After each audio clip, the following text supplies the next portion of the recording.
Hello everyone. So here we are for the next unit at the theatre, and before that we had done the chapter unit 3 after 20 years. In that chapter we had learnt about friendship and duty, and now today we are going to discuss about the etiquettes that the mannerism you should have in your life. Okay ना, कभी कभी हमारे behaviour की वजह से दूसरों को problem होती है, सो वो नहीं होनी चाहिए. So what is there in the chapter it is told. So the chief interest of a story और film lies in its element of suspense and mystery. ऐसा होता है ना कि अगर हम कोई ऐसे मिस्टीरियस मूवी या थ्रिलर मूवी देखने जा रहे हैं तो जैसे बहुत लोगों से सुना होता है कि बहुत ही इसका लास्ट में जो इसका क्लाइमेक्स है बहुत ही अनएक्सपेक्टेड है, तो हमें भी क्रेज होता है कि हम भी जाकर मूवी या प्ले या जो भी है वो देखें. ठीक है, लेकिन क्या होता है कि अगर हमारा कोई फ्रेंड पहले से ही उसकी मिस्ट्री को रिवील कर दे, पहले ही बता दे कि एंड में क्या हुआ था, तो हमारा जो क्रेज होता है, जो हमारा एंथुसियाज्म होता है उस मूवी या प्ले के लिए, वो खत्म हो जाता है. ठीक है, तो एंड इफ द मिस्ट्री और suspense is revealed to us beforehand, अगर हमें उसकी मिस्ट्री या सस्पेंस पहले से ही पता चल जाए, all it's charm is spoiled. उसका पूरा चार्म, उसका पूरा जो हमारे दिमाग में रहता है ना कि हाँ अब क्या होने वाला है, अब क्या होने वाला है, वो जो क्यूरियोसिटी है ना सब स्पॉइल हो जाती है.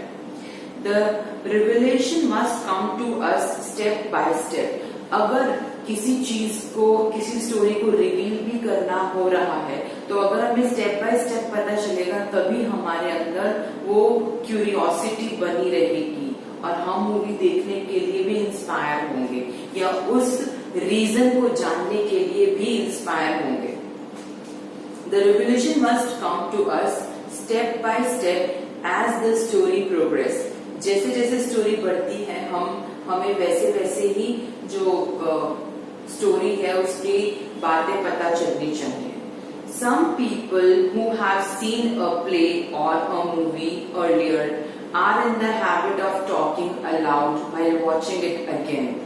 कुछ ऐसे भी लोग होते हैं जो एक मूवी को देख के 2-3 बार और भी जाते हैं देखने के लिए. अब first time they have watched the movie, अब क्या होता है कि उनको सारे डायलॉग्स और सब चीजें पता है मूवी की या प्ले की, तो वो लोग क्या करते हैं कि लाउडली बोलते रहते हैं कि अब ये होने वाला है, अब ये होने वाला है. तो इससे क्या होता है कि जो आसपास लोग बैठे होते हैं ना, उनका सारा जो क्यूरियोसिटी लेवल है वो फिनिश हो जाता है.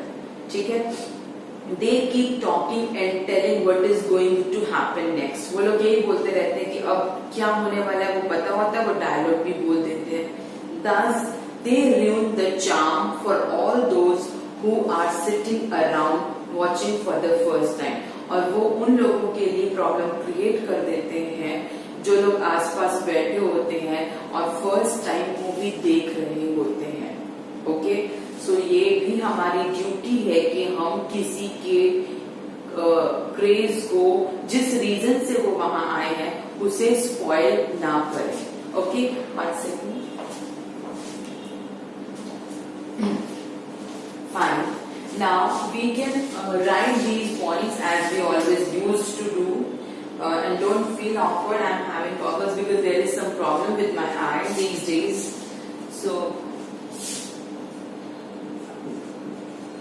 people used to open the mystery while watching the movie again. They speak what is going to happen next.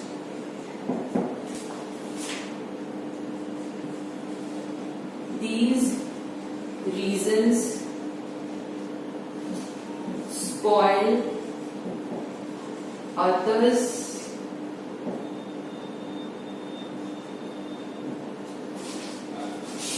level of enthusiasm.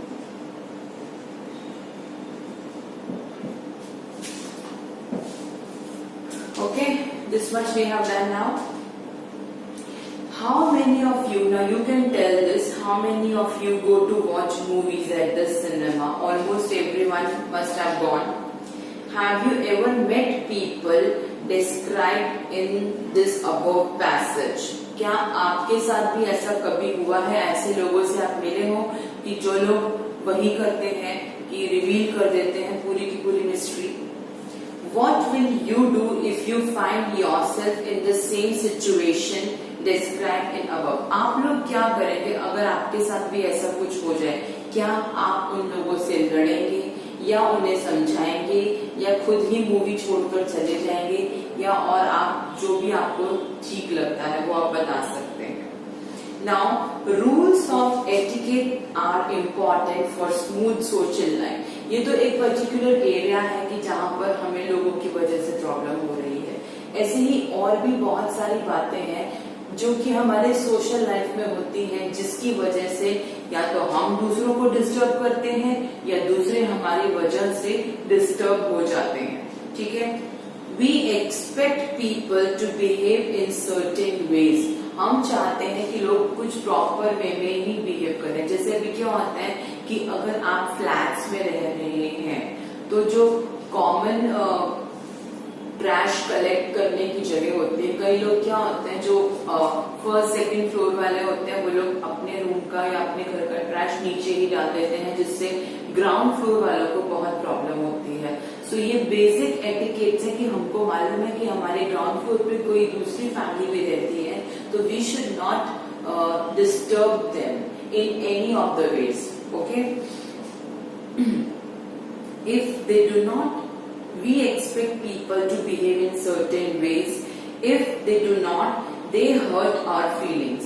अगर वो लोग ऐसा नहीं करते तो वो हमारी फीलिंग्स को हर्ट करते हैं. हमारे मन में भी उनके लिए क्या हो जाता है, जेलस या एनवियस बिहेवियर हमारे मन में आ जाता है, एंड कॉज अस इनकन्वीनियंस और डिस्टर्बेंस. और उनके बिहेवियर की वजह से हम इनकन्वीनियंट हो जाते हैं या फिर डिस्टर्ब हो जाते हैं. And here are a few examples of annoying manners lacking in etiquettes. कुछ ऐसी चीजें हैं जो हम अभी बता रहे हैं जिससे पता चलता है कि लोगों को कैसे बिहेव करना चाहिए, और वो अगर ऐसा नहीं करते तो क्या होता है. Talking very loudly in public places. अगर पब्लिक प्लेस में बहुत लाउडली बात कर रहे हैं, जैसे कि अगर गार्डन में भी जा रहे हैं, पास में बैठे हैं, कुछ लोग बहुत जोर से बात कर रहे हैं, दूसरे लोग वहां पर शांति से टाइम स्पेंड करने आए हैं, तो वो जिस चीज के लिए आए हैं उसकी वजह से तो लाउड पीपल जो है वो बात कर रहे हैं, उनकी वजह से वो लोग तो वो टाइम स्पेंड ही नहीं कर पा रहे हैं. Then smoking in buses and trains. Public area में स्मोकिंग करना अलाउड नहीं है, क्योंकि उससे जो लोग स्मोकिंग नहीं करते या जो उस टाइम नहीं कर रहे हैं उनको इनहेल करने में प्रॉब्लम होती है. ओके. सो ये भी ड्यूटी है हमारी जो लोग स्मोकिंग करते हैं कि उनको पब्लिक एरिया में बसेस ट्रेन्स में स्मोकिंग नहीं करनी चाहिए. Spitting on roads and public places, मतलब रोड पर ही थूक देना या पब्लिक प्लेसेस पर, इससे क्या होता है, एक तो हमारा एरिया गंदा लगता है. अगर बाहर से कोई आता है विजिट करने हमारी सिटी को, हमारी कंट्री को, सो ये बहुत ही खराब इम्प्रेशन पड़ता है. ठीक है. मोर ओवर कई बार ऐसा होता है कि कई लोग बस में से ही स्पिटिंग करते हैं. इससे क्या है कि जो साइड में टू व्हीलर्स पर लोग आ रहे हैं वो पूरा स्पिट उनके ऊपर ही चला जाता है, तो ये बहुत ही इनकन्वीनियंट होता है. ओके. सो ये बिल्कुल ये चीजें नहीं होनी चाहिए. थ्रोइंग गार्बेज एनीवेयर, जैसे कि अभी आपको मैंने बताया था कि कहीं पर भी लोग कचरा फेंक देते हैं, इससे सिटी कितनी गंदी लगती है। हमारी city neat and clean, green and clean लगनी चाहिए। ओके, और यही इंप्रेशन हमारे आसपास रहेगा तो हमारा मन भी अच्छा रहेगा। हम अपने घर में भी कैसा करते हैं, क्या हम गंदी प्लेस पर बैठना पसंद करते हैं? नहीं, पहले हम जगह को क्लीन कर लेते हैं, है ना, तभी तो एवरीडे क्लीनिंग होती है। उसके बाद हमें बहुत ही पॉजिटिव वाइब्स आती है घर में से भी। Entering somebody's premises without permission, कभी कभी क्या होता है, हम बिना परमिशन लिए किसी के भी घर पे एंटर हो जाते हैं, विदाउट नॉकिंग एंटर हो जाते हैं, जो कि उनके लिए बहुत ही ऑकवर्ड सिचुएशन भी हो सकती है। सो जब भी किसी के घर जाना है या किसी के एरिया में जाना है तो नॉक करके या फिर परमिशन लेकर ही जाना चाहिए। ठीक है। Interrupting when two persons are talking, कभी कभी हमें भी ऐसा लगता है कि हम बहुत जरूरी बात कर रहे हैं, बीच में आके थर्ड पर्सन कोई बार बार इंटरप्ट कर रहा है, तो हमें कितना अजीब लगता है, प्रॉब्लम लगती है, अच्छा नहीं लगता। सो ये हमारे कुछ बेसिक एटिकेट्स हैं, ये तो बहुत कम है और भी बहुत सारे होते हैं। तो ये बेसिक एटिकेट्स हैं हमारे, जो एक्चुअल में हमें फॉलो करने चाहिए, और हम लोगों से भी यही प्रेफर करते हैं कि वो लोग भी ऐसे ही फॉलो करें इन रूल्स को। मोरओवर आप ट्रैफिक रूल्स को भी फॉलो करें तो इससे क्या हमें ही नहीं, दूसरे लोगों को भी हमारी वजह से कोई परेशानी नहीं होगी। ठीक है। क्लीनलीनेस जो हमारी है वो तो आपको मालूम ही है कि सब जगह क्लीनलीनेस, सिर्फ अपने घर को ही नहीं, पूरे सराउंडिंग्स को क्लीन रखना चाहिए।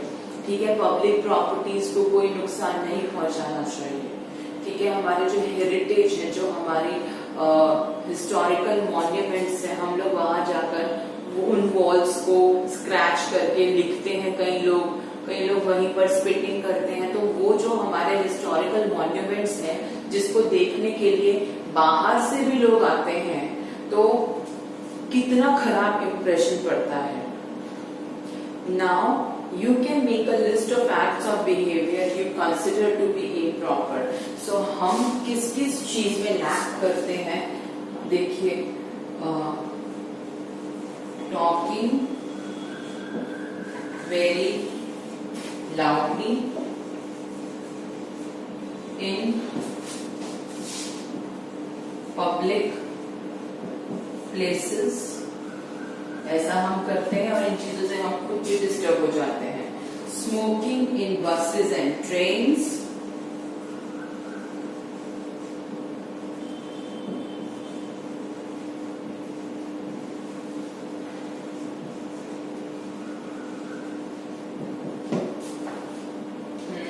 spitting on roads and public places,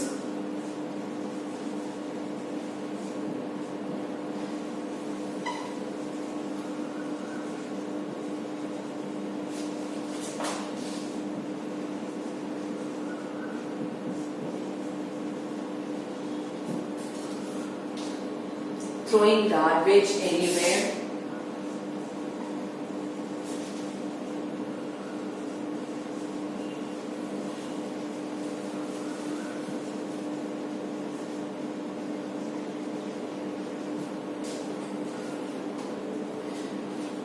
okay, 2 more are there, I'm writing up.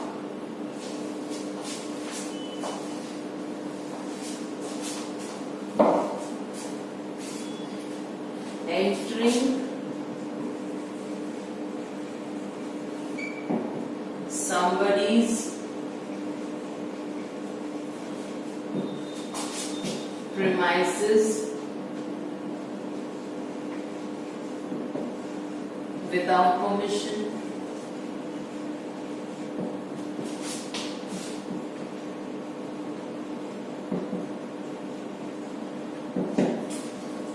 and the last one, interrupting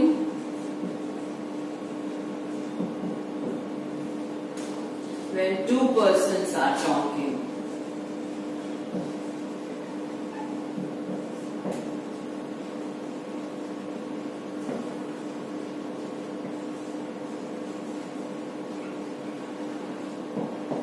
Okay, so these are the points. Now we are having a poem which shows the problem raised due to this habit.